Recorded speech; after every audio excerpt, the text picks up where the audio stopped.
So, is there legislation regarding the universities in terms of consolidating universities? I know last year and the year before that was, the big issue. At least that was discussed as a almost a bulletproof way of being able to save money. Yeah. But there's, obviously there. I had a conversation with somebody who was very involved in higher education, the highest level, and he said no, it won't save any money at all. Well, let me back up in history a second. Sure. Back in 2010, I think I'm the only legislator that has ever written a bill to actually consolidate two four-year universities. I had a plan at that time in New Orleans to merge University of New Orleans with Southern University in New Orleans and Delgado to create a new model institution, one that would serve this region a whole lot better than I believe we're currently being served. We narrowly lost that bill Right. in House, 2 votes actually, and it was a shame because I think we're there's a lot of passion all over the sides of this thing, and it gets into racial politics, Right. which it wasn't. But I think we're doing a disservice to the young adults in this region by not having a really solid institution that involves all elements of higher ed. Now, that being said, I don't think there's been any other talk of mergers or consolidations at the four-year level. Okay. At the LCTCS level, which is community colleges and VOTEC schools, they have undertaken unilaterally a whole bunch of that, and they have done a great job.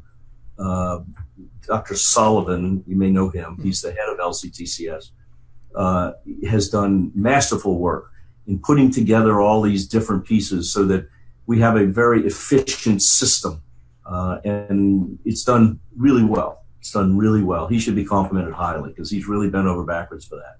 But I know of no other legislation. Now, there'll be legislation tops a number of bills. Some of them are intriguing.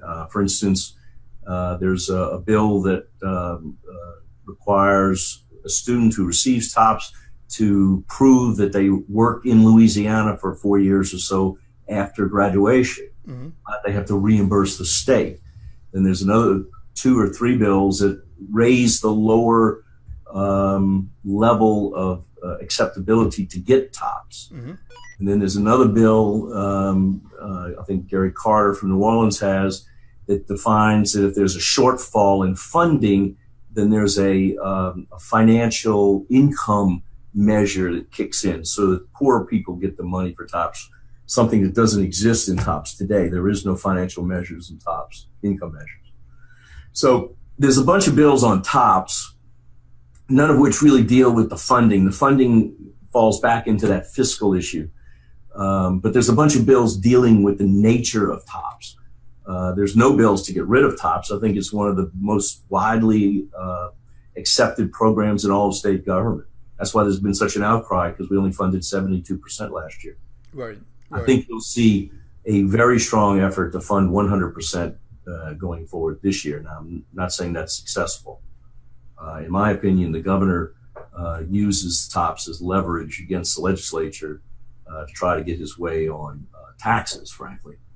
Okay. So we'll see where that goes.